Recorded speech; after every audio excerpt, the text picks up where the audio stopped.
Shalom, peuple de Dieu, bonsoir, bonjour, et défendre la Bozanga, Boulandanga, Sœur Marie-Grâce,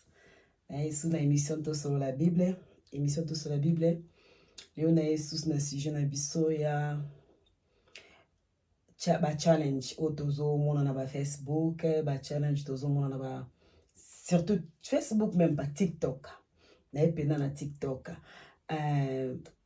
Aimer vidéo, partager, liker, ko bosana te, ko subscribe, ko s'abonner na Marie-Grâce Taylor TV.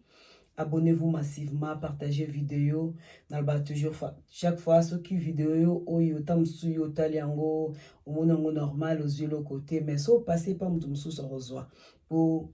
to comprendre ma kam ndenge morote donc tout ça la be mam ndenge morote donc passer vidéo pas ndenge comme susu à cause de quelque chose au pays nzamba koza ngate ko pambola yo merci na ndena lobaki émission to sur la Bible émission to sur la Bible le tikinga yi ko ya na sujet oyo ya ba challenge ba challenge na ba surtout normal TikTok non le bela vraiment TikTok mimi parce que ba Instagram oui ba Facebook tozo mona mais la grande sœur na bi des mois TikTok ya niveau mususu aleki ba Instagram aleki ba Facebook de moi TikTok te nazala na TikTok te babi na kota na TikTok na kota na TikTok na comprendre mambo le kuna te na comprendre ba réalité on a mona kuna te mais biso pe lokwa ka toza na kati wana tote akasa lokwa et donc TikTok elo wa dagon na kata ndaku ne arche pa ye kaka tozala ka wana poto bondufuka melaka arche ezate donc tote akasa omala mwanzambe na kati partout ça marque tozomona kuna na kati et ko empêcher biso te ko pesa conseil et ko empêcher biso te ko teya sa malamu ya nzambe na kati ya TikTok na ina sujet onde na lobaki ya challenge oyo mama oyo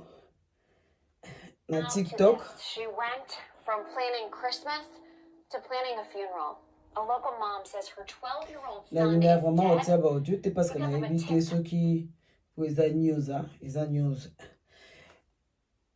mama oyo abimaki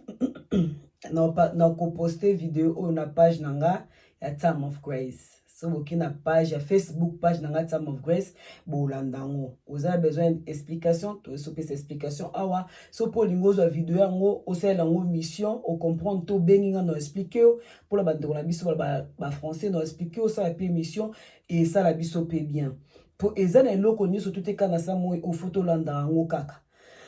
so balobi boye tolandi babi boye tolandi o tokene na boye toke tolongola bilamba bolongoli bobina te non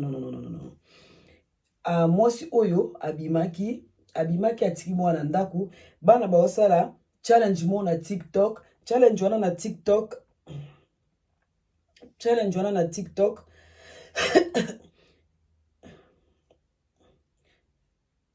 ezo babenga ngo blackout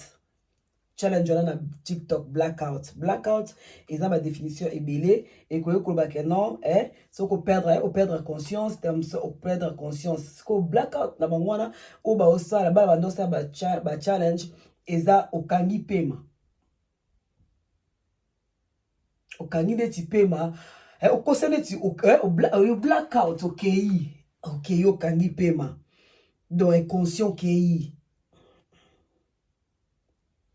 siko ba challenge wana bale banda osala bazaki bango na kata ndabo osala sala ba challenge wana tala toko sana te diable au travail dur a pe na kata ba réseaux sociaux banda osala na baninga challenge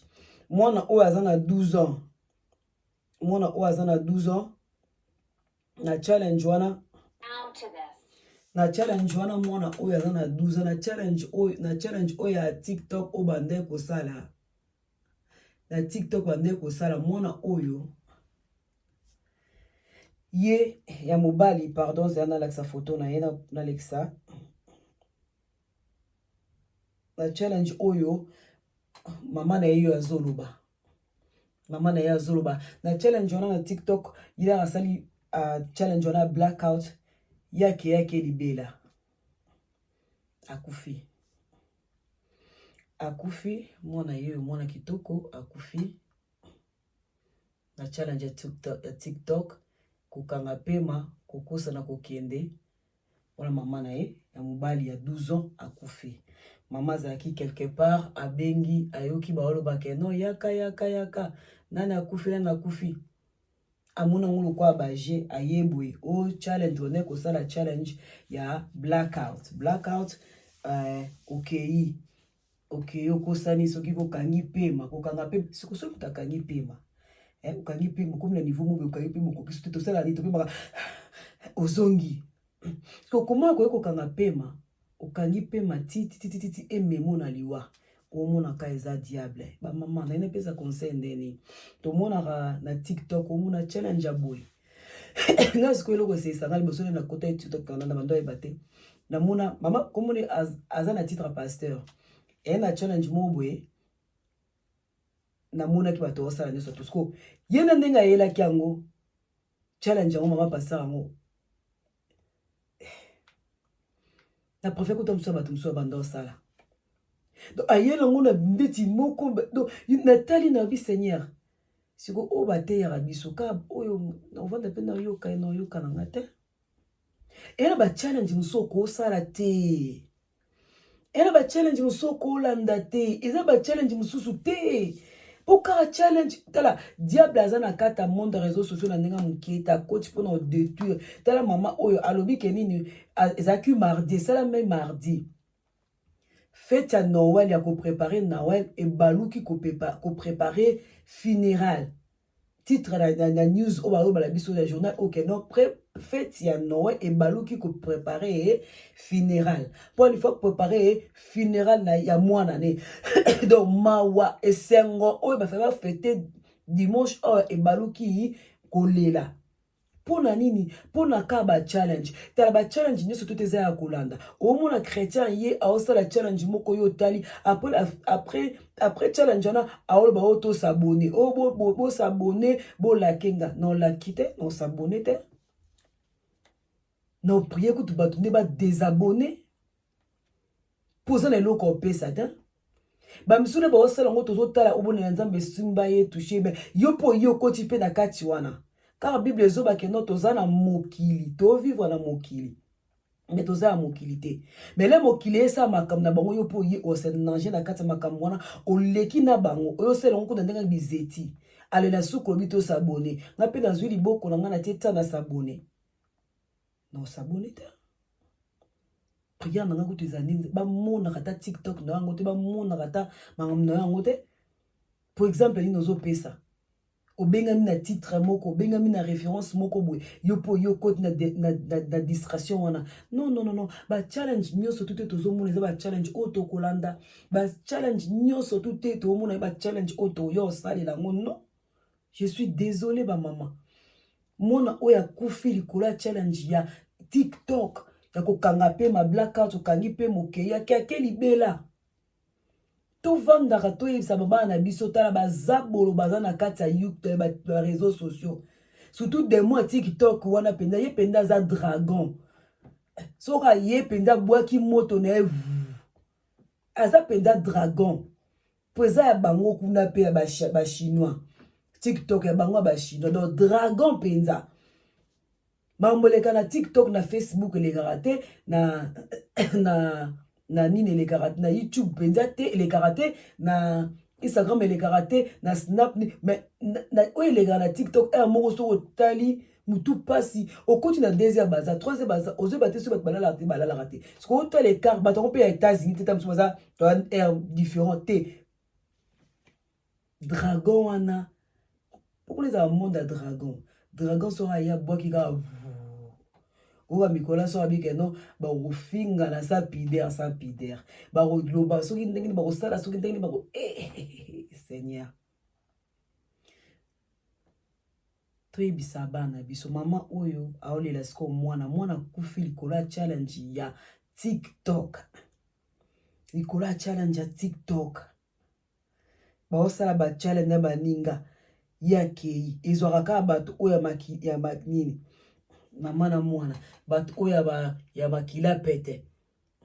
mwana kitoko boya ke yo mama na ya zoloba maman comprendre te mami sur te désolé qu'il est challenge bomi mwana te et un esprit moko derrière wana donc c'est ba challenge wana et ça ba esprit derrière ba challenge wana otozo mona yozo mona ka miso zo mona njokande era makamususu ok challenge a blackout ok kanga pema kosana soki kokufa to kosana ko pass out okosana okende offense o pass out okangi pema allez mais le omono ukaso pema te faut osonga.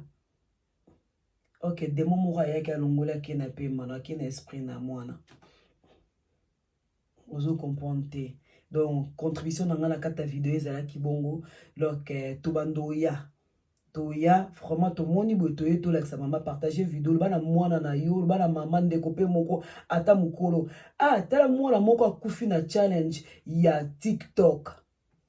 Non poste vidéo non tia wana otala moto comprendre anglais te to expliquer mais on expliquer que non ezaki challenge oto mona ba TikTok de memi mwana biso ya 12 ans mwana kei tolobani rest in peace tolobani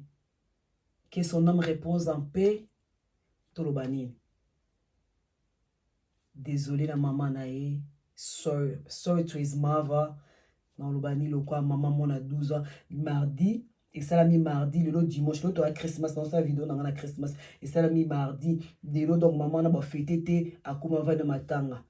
Si vous biso déjà dans l'Europe, vous avez bien organisé, déjà, son même cadeau, bilo connu surtout, et balouki, Christmas, et balouki, na matanga. Tala, tout ça là, bas sentiment raté, que non, yo, sali challenge, on a té, yo, sali challenge, on a té, yo, sala, on a yo, sala. Yo sala mtu ngosala ba teso te faut sala ka ba challenge wana te biso to yelega ba challenge wana te biso nyoso to non faut pas ka osala eloko ba teso ba sala faut ka kozaka différent na vie faut ka kosala makambo e bandi différent non ya na vidéo mususu ko féliciter ndeko na biso a congolaise na tala ki émission na elobi première jeune fille oyo akoni café na Congo. Balbara mabela Congo et konaka café te. Mais ya koni café pe bimi. Ba émission de osala ngwana, ba to encourager bangwana, ba to betel maboko bangwana, ba to prier banzamba kende bena liboso am fongwa partout bangwana.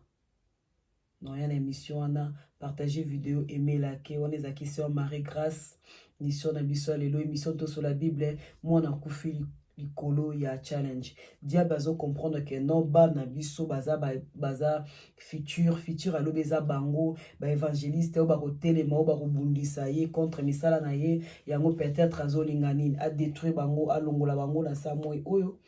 donc c'est ça to veiller penza na ba challenge ba osana ba YouTube na ba TikTok wana to veiller to za na bango te tozana bango te ngana za yanga place ko fêter pas grande sœur nanga ngana na ndako tozana bango te mais pesara e conseil loba na italisa kai après ko loba na ko talisa ye zonga pa nzambe loba nzambe nga sel par nanga na suki apesa ki na ozala na été maman akenda nda ko somba biloko akenda ko sa mikanda mo ba dossier mo ka pembe na bon so za kina ndako peut-être atala so te ko biso ba mama mais azaki te diable ya koti na kati donc toza limité donc le ko to a limité nzambe na biso a limité te ma batela ka ba oya ye ba bazora ngolu abatela ka donc toza vraiment veiller ba vie à jeunesse na vie na ba vie ya bana biso nzambe apambola yo partager vidéo aimer like c'est Marie Grâce s'abonner na Marie Grâce Taylor TV merci.